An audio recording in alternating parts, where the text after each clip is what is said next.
Je suis heureuse de vous revoir pour cette 9e étude du thème du trimestre. Et pour cela, j'accueille deux pasteurs, le pasteur Jean-Jacques Chafaugrac ainsi que le pasteur Jétro Camille, pour une Bonjour. étude intitulée l'Église et l'éducation. Bonjour pasteur. Bonjour. Alors, nous sommes dans une situation particulière, hein. Nous faisons cette émission depuis la plateforme Zoom, mais j'espère que cela ne vous posera pas trop de problèmes. Et je vous invite donc à vous abonner à notre chaîne de façon à recevoir toutes nos études.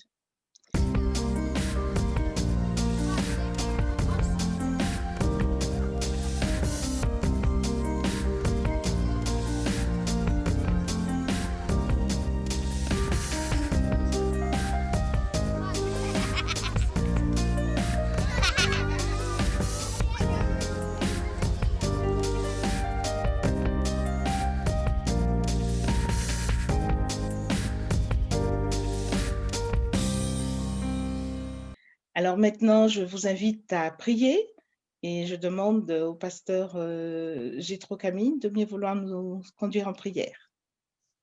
Quelle joie, Seigneur, d'étudier ta parole, quelle joie d'être ensemble, quelle joie face à cette situation sanitaire compliquée, de trouver dans la Bible le réconfort que tu veux nous instiller. Merci de bénir ce temps au nom de Jésus-Christ. Amen. Amen. Amen. L'Église et l'éducation. Quand on parle d'Église, en tant que lieu, en tout cas, on pense plus à un temps un lieu d'adoration. On vient adorer tous ensemble, un temps de recueillement. Mais l'Église est-elle aussi un lieu d'éducation? Alors, je vous invite à prendre un texte qui se trouve dans 1 Thessaloniciens 2, versets 6 à 8. Et nous verrons ce que ce texte nous apprend. 1 Thessaloniciens 2, versets 6 à 8. Je vais lire.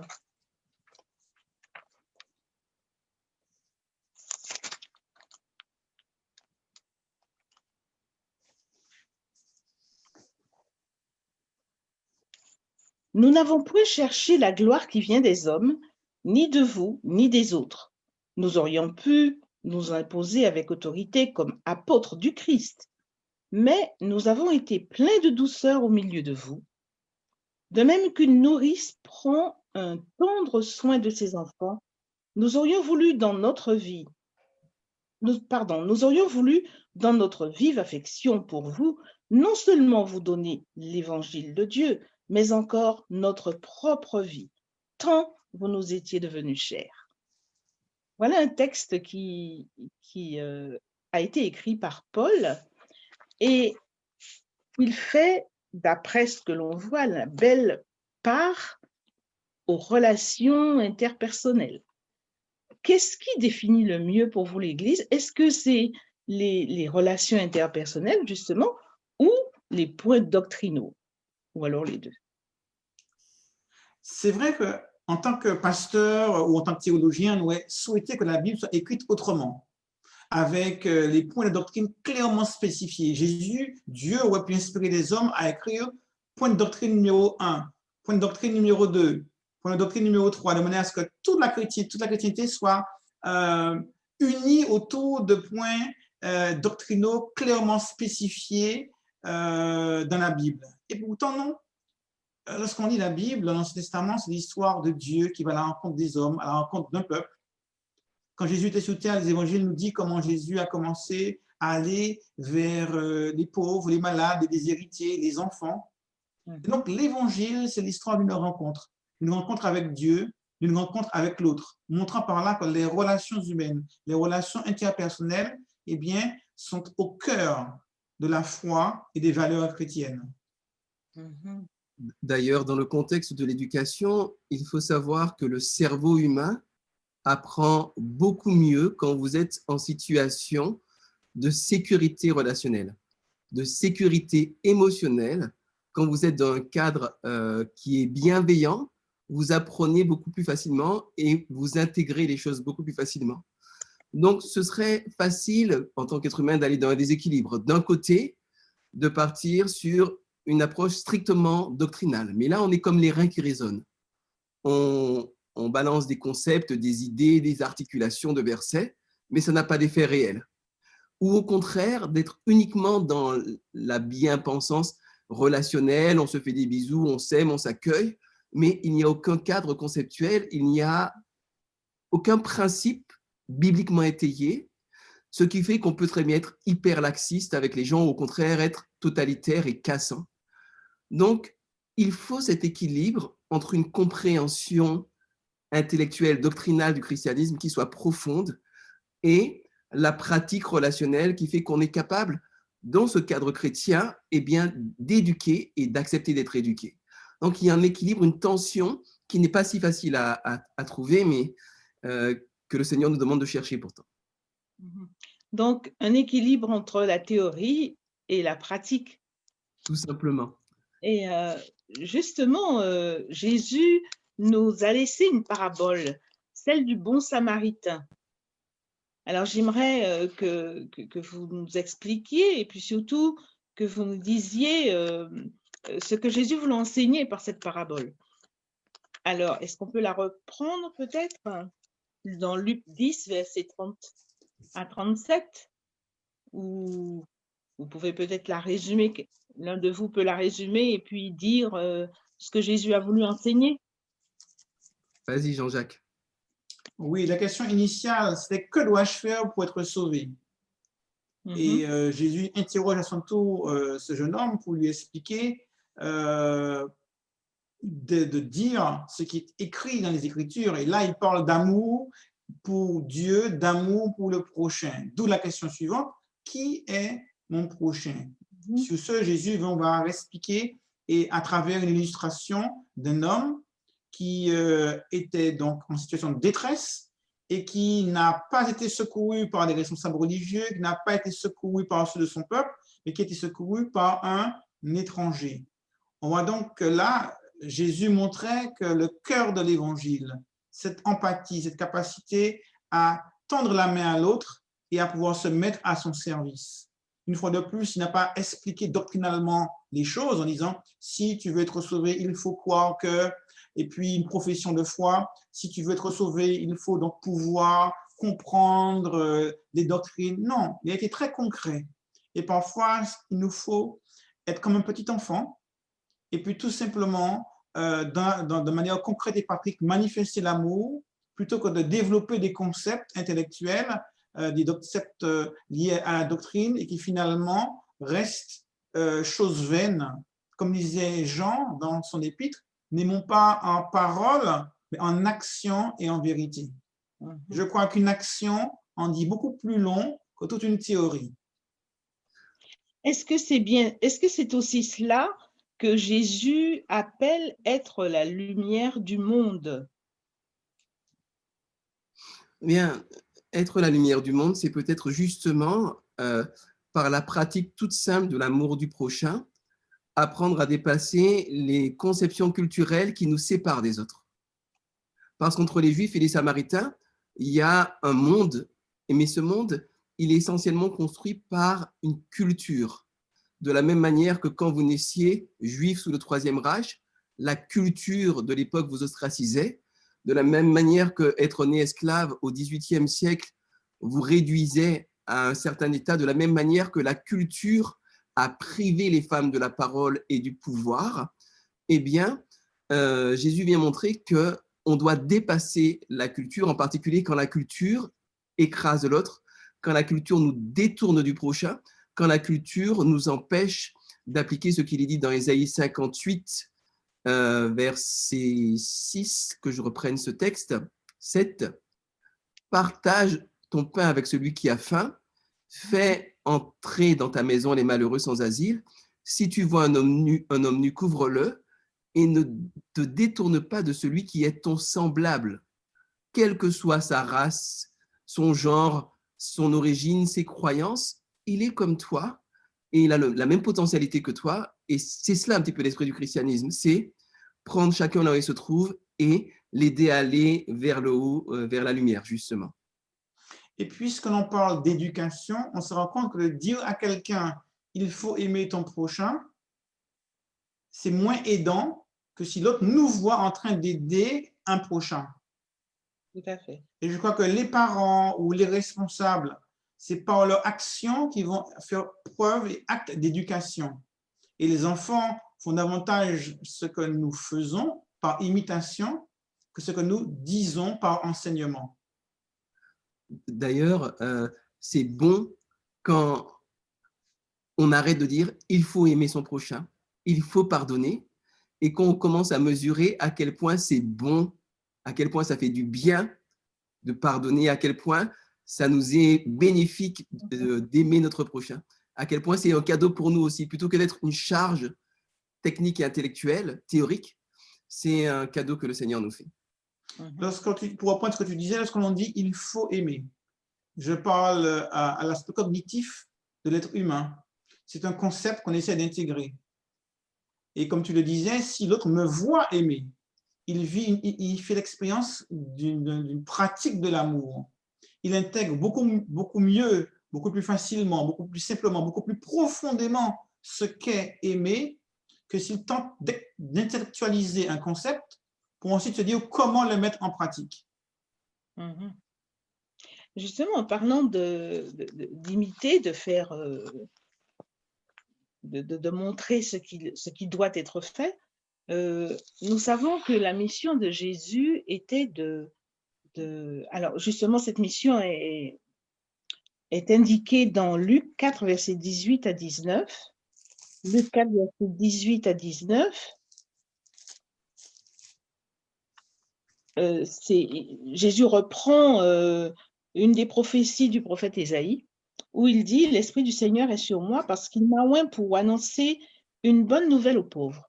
Il m'a envoyé pour guérir ceux qui ont le cœur brisé, pour proclamer aux captifs la délivrance et aux aveugles le recouvrement de la vue, pour renvoyer libres les opprimés, pour publier une année de grâce du Seigneur. » Ça, c'était la mission de Jésus telle qu'elle est définie. Puis, nous savons que Jésus a appelé aussi des disciples à faire comme lui, à l'imiter. Alors, j'ai plusieurs questions.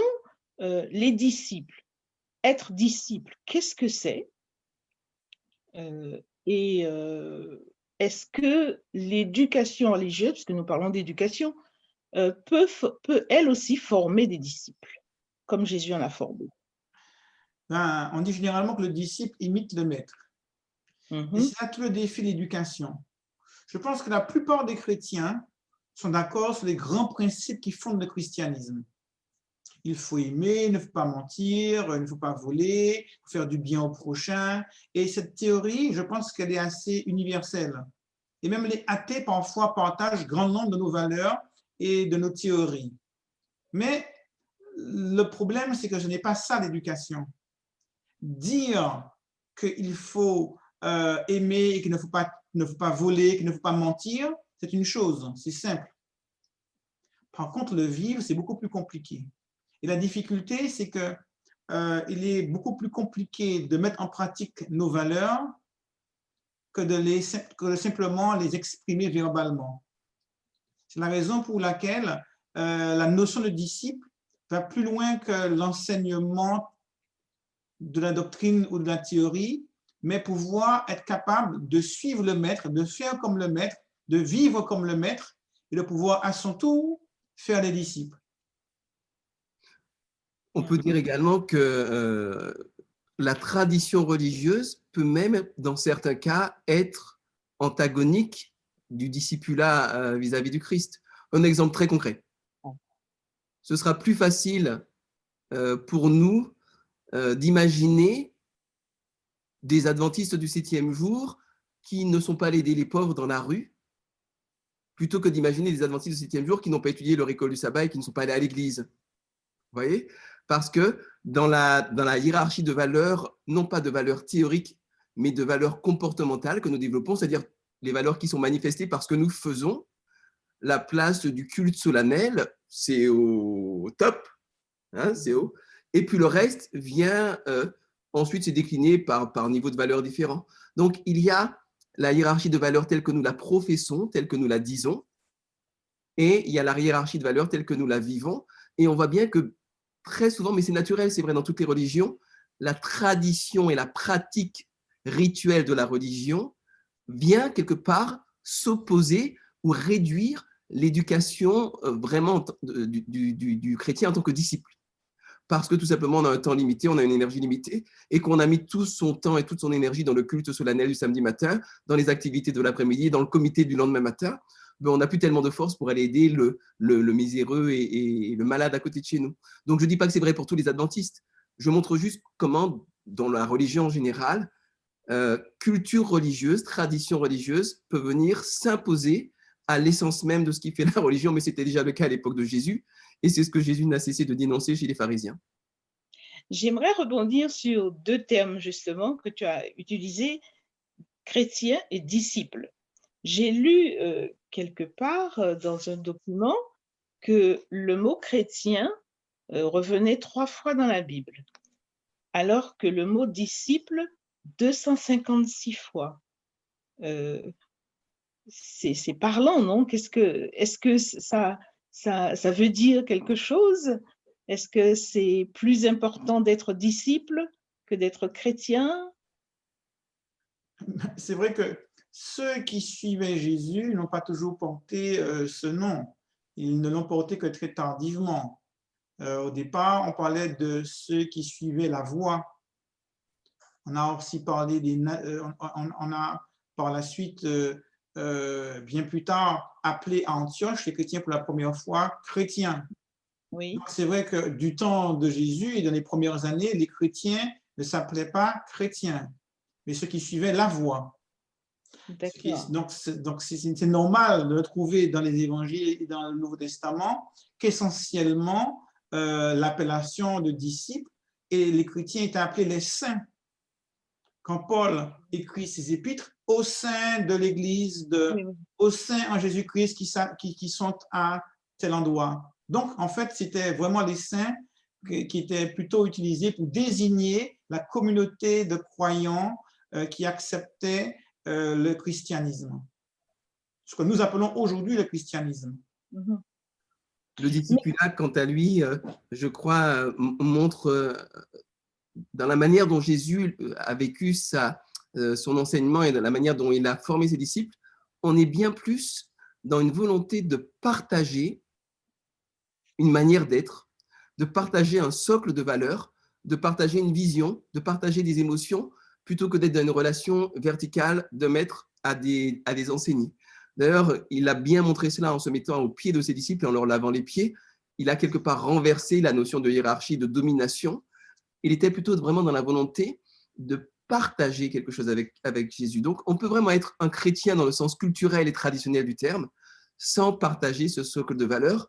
Et écoutez, moi-même qui vous parle, parfois je prie pour que le Seigneur me rende un peu plus chrétien, dans le sens vraiment de la profondeur des émotions, de l'amour qu'il a pour les gens, de l'intérêt qu'il porte aux gens, parce que parfois cet amour-là me manque, indépendamment de mon nom, de mon étiquette de chrétien ou de mon titre de pasteur. Donc, on peut très bien avoir le titre et l'étiquette et être déconnecté de ce que le maître voulait partager, parce qu'il n'était pas là pour dominer qui que ce soit, mais pour partager et quelque part pour contaminer, je ne sais pas si ce mot est bienvenu dans ce contexte, mais pour vraiment amener chacun à être participant de sa nature. D'accord. Mais avec le temps, on constate que quelquefois, hein, qu'il y a un relâchement, un manque d'enthousiasme chez celui qui a été un fervent disciple. Alors, comment l'éducation chrétienne peut-elle donner un nouveau souffle à ces individus? Disons que c'est un très grand défi. Et si on avait la réponse à cette question, nous sommes preneurs d'une réponse, s'il y avait une réponse qui puisse satisfaire tout le monde à ce niveau-là. Mais on se rend compte avec la situation de Covid que nous vivons actuellement, l'handicap que c'est de ne pas pouvoir vivre la communion fraternelle, l'échange de petits gestes au quotidien qui sont là pour exprimer une certaine fraternité. Et c'est vrai que les gestes barrières, la distanciation, non pas physique, mais sociale, nous interpelle sur ce qu'on faisait, qu'on ne peut plus faire pour des raisons sanitaires. Et cela nous montre que ce qu'est vraiment le cœur du christianisme, en tout cas ce que devrait être le cœur du christianisme, réussir à vivre des relations interpersonnelles apaisées, épanouissantes, qui puissent permettre à chacun de s'épanouir dans la relation humaine. Et c'est vrai que de vivre côte à côte, distants les uns des autres, à échanger sur le point de vue intellectuel, on se rend compte que ça a ses limites. Et c'est la raison pour laquelle Jésus, Dieu, n'a pas cherché à nous sauver en restant au ciel, mais il a fait l'effort de quitter son confort, de quitter sa zone de confort pour venir jusqu'à nous. Il s'est fait homme parmi les hommes pour vivre avec les hommes. Et en tant qu'homme, Jésus n'a pas simplement béni les enfants de loin, il les a pris dans ses bras. Le contact physique est essentiel. Pour guérir les lépreux, il n'a pas simplement parlé, il a touché les lépreux, il a donné la main aux estropiés. Donc, ce contact, ce toucher de Jésus, ce contact physique, visuel, auditif, c'est aussi les moyens d'exprimer la fraternité, l'amour, l'affection. On le voit entre une maman et son nourrisson.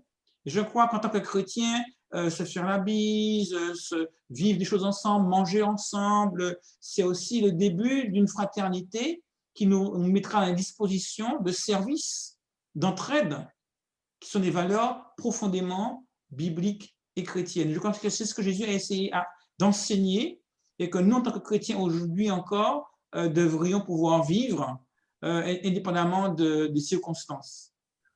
Et ce sont des choses qui s'apprennent. Ce sont des choses qui s'apprennent. C'est facile de dire « aimons-nous les uns les autres », mais Marthe, Jean-Jacques, je vous garantis que si on vivait tous les trois ensemble dans la même maison, il faudrait apprendre à s'aimer. Ce ne serait pas si simple, ce serait pas si simple que ça. On s'imagine qu'on sait comment aimer quelqu'un. On ne sait pas toujours. Les langages de l'amour, c'est quelque chose de particulier. La manière que les uns et les autres ont de fonctionner, c'est quelque chose de particulier. C'est un travail de se cultiver, de développer une connaissance, une compréhension des relations humaines, de la résolution de conflits, de la différence de perspective, d'angle de vue. Il y a toutes ces dimensions-là qu'il convient de travailler pour faire quoi? Pour faire en sorte que quelqu'un qui justement a un coup de mou, comme l'apôtre Pierre a eu un coup de mou après avoir trahi Jésus, puisse pas simplement se sentir coupable et en tort, mais puisse trouver le ressort, se sentir suffisamment aimé, pardonné, valorisé pour rebondir et pour pouvoir devenir l'apôtre Pierre qui est l'apôtre de l'amour, l'apôtre de la tolérance, l'apôtre de la patience. Et je pense que l'éducation chrétienne, c'est cela, être capable de prendre l'individu là où il se trouve et l'accueillir suffisamment tout en lui parlant suffisamment clair pour qu'il puisse progresser.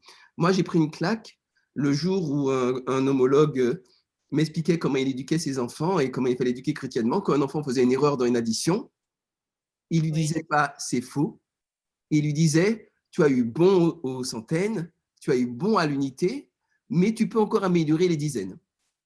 Là, j'ai pris une claque parce que dans ma culture, quand c'est faux, c'est zéro, c'est nul. Tu vois, allez, hop. Et lui me montrait comment tu capitalises sur ce qu'il y a de bon chez l'individu, tu l'encourages, tu le pousses, tu le valorises et tu l'aides à améliorer ce qu'il doit améliorer sans que pour autant il se sente poussé vers le bas, mais au contraire poussé vers le haut. Mais ça, mes amis, ça s'apprend. Ce n'est pas quelque chose qu'on sait forcément faire naturellement ou culturellement. C'est une culture que l'Église doit mettre en place. Alors, oui, effectivement, ça nous renvoie aussi au texte du début où Paul parle comme avec l'amour d'une maman à ses enfants. Et c'est très parlant pour moi. Mais on parle d'éducation. Est-ce que l'Église a un rôle à jouer, par exemple, pour des jeunes qui ne vont pas forcément dans une école où ils reçoivent une éducation religieuse? Est-ce que l'Église peut les aider ou qu'est-ce qu'elle peut faire pour les aider à consolider leur foi? Toute aide est la bienvenue. Mais je veux juste donner quelques chiffres. Combien de temps passe-t-on à l'église? 2-3 heures le samedi. Mmh. Combien de temps passe-t-on à l'école? entre 20 et 30 heures. Combien de temps passe-t-on à la maison? Alors, c'est clair que l'Église a son rôle à jouer. Mais ne nous y trompons pas, l'essentiel de l'éducation est dans le cercle de la famille, surtout dans les premières années. Et que l'Église ne pourra guère compenser ce qui ne se fait pas à la maison. Alors, éduquer les parents à éduquer leurs enfants, c'est au mieux ce qu'on pourrait prétendre pouvoir faire dans l'Église. Mais 1 heure à l'école du sabbat et 1 heure au JA sont loin de suffire pour compenser tout ce qui n'a pas été fait à la maison ou dans la salle de classe. Alors, c'est clair que de notre côté, d'avoir un vis-à-vis croyant, chrétien, adventiste comme moi peut m'aider à mieux comprendre et mieux vivre ma foi. Et lorsque les jeunes ont des amis de la même foi qu'eux, croyants comme eux, ils peuvent échanger leurs expériences et cela peut être un soutien pour tous ces jeunes et ces enfants. Donc, on ne sous-estime pas cet impact qui est important. Mais il me semble que l'essentiel se fait à la maison dans les premières années. D'ailleurs, donc, le message serait aux parents, serait adressé aux parents. À tous, mais d'abord aux parents. Et Oui, puis ensuite également aux enseignants de l'Église, aux prédicateurs, aux animateurs, aussi bien de l'école du sabbat que de jeunesse, pour que le jeune ait reçu suffisamment d'amour, concrètement, suffisamment d'attention, concrètement, suffisamment de tolérance, d'indulgence et de bienveillance, pour que quand il soit confronté à l'école, aussi bien un prof très bienveillant qu'un prof profondément malveillant vis-à-vis de la religion et de la foi, ça arrive, anticlérical, laïcard, méprisant, qui ne se sentent pas menacés, qui ne se sentent pas déstabilisés. Il faut aussi enseigner une foi qui soit suffisamment intelligente et argumentée pour que, quand d'autres arguments viennent en face, que l'enfant ne se sente pas menacé et coincé, mais qu'au contraire, il puisse nourrir sa foi de ce qu'il entendra non seulement de la bouche des croyants, mais de la bouche des incroyants. Personnellement, c'est ce que j'essaie de faire. J'ai plaisir à lire, c'est intéressant, je ne dis pas que je suis d'accord avec eux, mais des athées, même parfois des athées virulents, je veux savoir comment ils pensent, et la plupart du temps, ça nourrit ma foi, bien souvent c'est pauvre, mais souvent ça nourrit ma foi parce que parfois ils ont des arguments qui sont intéressants, parfois même des arguments chrétiens sans même se rendre compte, mais parfois leurs arguments anti-chrétiens me montrent le bien fondé de ma manière de vivre et de penser. Donc, je n'ai pas peur de me confronter aux agnostiques, aux croyants d'autres confessions, aux athées, mais je sais que si ma foi est suffisamment solide parce que j'ai été aimé et accueilli dans le sein de Dieu, toutes ces choses vont contribuer à me construire. Je pense qu'il faut éduquer les jeunes dans cette perspective-là, qu'ils n'aient pas peur, qu'il n'y ait pas l'ennemi de l'école laïcarde d'un côté, mais que partout où ils vont, ils soient en capacité de nourrir leur foi et d'avoir une foi autonome. Pas simplement la restitution d'un credo adventisto-adventiste, mais une foi autonome, mature, critique, intelligente. Un vrai défi. Oui, bien, merci. En tout cas, je vous remercie de votre présence, en tout cas d'avoir répondu à ces différentes questions. J'espère que chaque internaute pourra y puiser une réponse à ces nombreuses interrogations. Écoutez, si vous avez un dernier mot, vous avez 2 minutes, sinon on va prendre congé. L'apôtre Pierre, pour ma part, ce sera mon dernier mot. Pierre, au fond, est l'enseignement de Jésus tellement puissant, tellement bienveillant, tellement tolérant et avec une vision tellement positive que Pierre devient un des piliers du christianisme, non seulement dans les épîtres qu'il a écrites, mais dans tout le travail surtout qu'il a fait de son vivant. Et pour ma part, je dirais que le grand défi de l'éducation, c'est se laisser transformer par Dieu. Amen. Pour être ensuite instrument entre ses mains de transformation pour les autres. Eh bien, merci infiniment de cette conclusion, pasteur Chafocal, et ainsi que pasteur Camille. Je vous laisse continuer donc et je vous dis à une prochaine fois, chers internautes, pour une autre étude. Au revoir.